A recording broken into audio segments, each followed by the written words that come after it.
We're joined now by Mrs. Coach Laatsch. Hi. Lee, right? Yes. Lee, how are you doing today? I am awesome. How are you? Uh-oh, hold on a second. Let them do their little, we'll let them do their thing here, and then we'll talk. So All right. I have to keep giving your son a hard time when I'm interviewing people. Tell him he's got to turn it down a little. If that doesn't work, I'll help you out. There you go. Well, I figure with 9 grandkids running around, you guys are used to loud.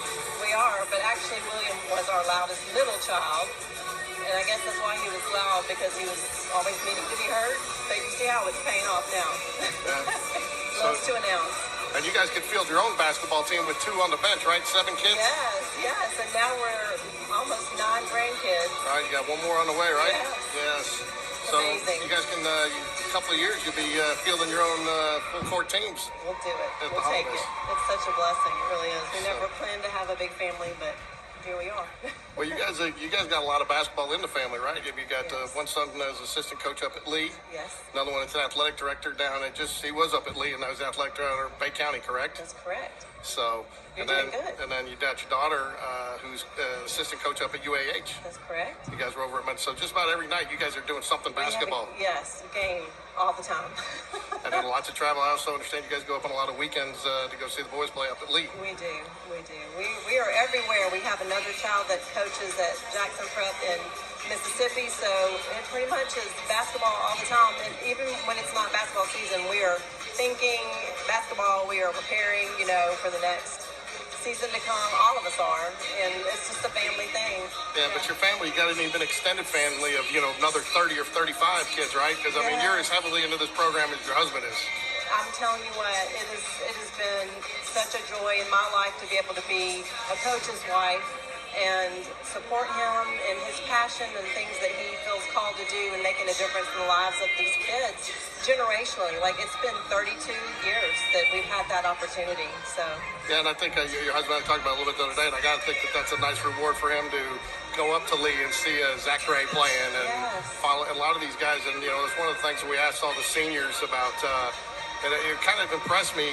It's a tribute to your family, because so many of them were involved, because some of your sons did help coach your son too, when your husband first got started. But I asked all the boys, what's something that you're going to take from the basketball court that's going to help you through life, and not one of them has to stop and think. They all can rattle something. I think that's, the culture that you created. I know you're a big part of that. Well, I will tell you, my husband, and my little bias, but he definitely is my hero. And he, I get that kind of coaching at home too, with life challenges, and his perspective is so forward. It's like next play. It's like be where your feet are. It's like make the most of every moment and every situation. And he's been such an encouragement to me in my life, and to be able to, walk through life with him and do this with him is such a gift. Yeah. Well, I'm sure I know we've talked about it before without getting too deep into the weeds. Those first 2 years were a little tough. When anytime you come into a program where they haven't been successful, you got to change a culture. Yes. So I know a lot of that. There was a lot of nights you came home and needed that support. Well, in life there are always challenges, but challenges and how you choose to deal with them, and how you choose to focus on hardships makes you a better person if you handle it the right way. And if you're just patient, things always work out like they're supposed to. I asked him last night on his show, which we're going to air later, but it's players senior night. It means a lot to them. They've worked so hard to get here. Parents, all the driving and getting them. But a lot of people don't think about the coaches and what this night means to them too, because it's a lot of their effort. That it's a reward for the effort. Not a reward, but it's kind of an opportunity to see what they've helped build. I would say it's a reward. It's emotional. Like my husband and the other coaches, they literally prepare every moment of every day all year long.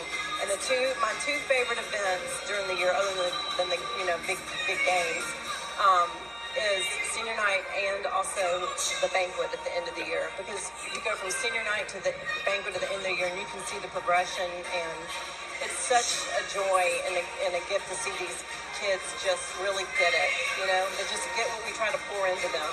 So. Well, I talked to Coach last year a little bit, especially with the 2 older boys, and I said, do you guys talk a lot of basketball at home? And he said, not really. He says, he's really tried to be disciplined about, basketball's on the court, but at home he's a dad. He So is. is he as good is that with you as he is with the boys and the girls? 100%, and he has to be intentional with that. I know, because I know he's constantly thinking. His mind's constantly going, so that takes great effort on his part. I've never felt like he brought any kind of frustration or anger home. Losing a game is not devastating. He likes to win, but what's devastating is when you lose a kid. Right. That to us is more, in the grand scheme of things, that perspective on life is more important than, losing a game. Now, we can take these losses or maybe some ways that we aren't playing great and use just simple, basic skills to try to teach life lessons on the court.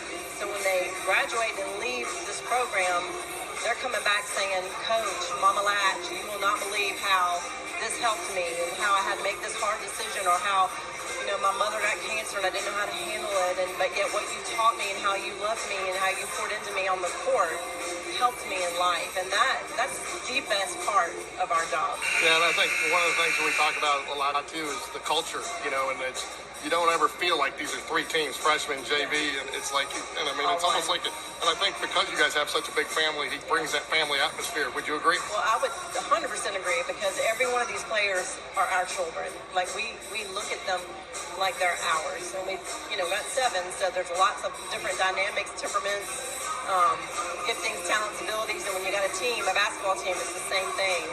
So you got to love them intentionally in that way as well. Yeah, so he's had a lot of success. We're ready to get him that blue state, right? I'm telling you, that's the goal.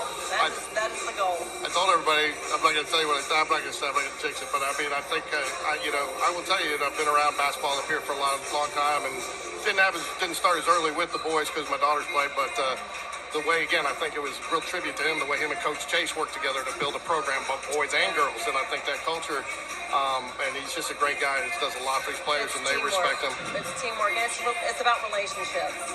Everyone has a part, everyone has a role, everyone has a talent, a gift, and ability, and it's all of us trying to make this work with these kids, these students.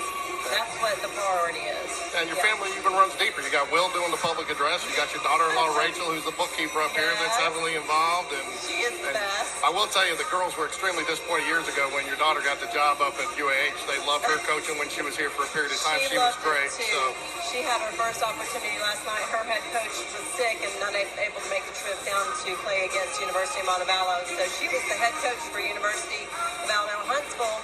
But she played at University of Montevallo, so that was her first Gulf South Conference head coaching experience, and they won. So I was really excited for the team. So I know as a coach he's not supposed to get excited because, he's supposed to be cool and it's supposed to be what he's supposed to do, but how excited is he to have his first area tournament here? I'm trying to think of a word because it's beyond words. He is so excited is not even a big enough word. Like, he's so just thankful, grateful, excited for these kids and for Spain Park. It's a big deal. It is, and it's nice to play your tournament on your own court and win it. And, and he's had a couple opportunities, but I guess just not lucky in the coin toss room, right? I think twice he's lost the coin toss. Our second day, he flipped a quarter. He won with that toss, okay? There you go. He won with that coin toss, but obviously the others were not meant to be, but it still worked out fine.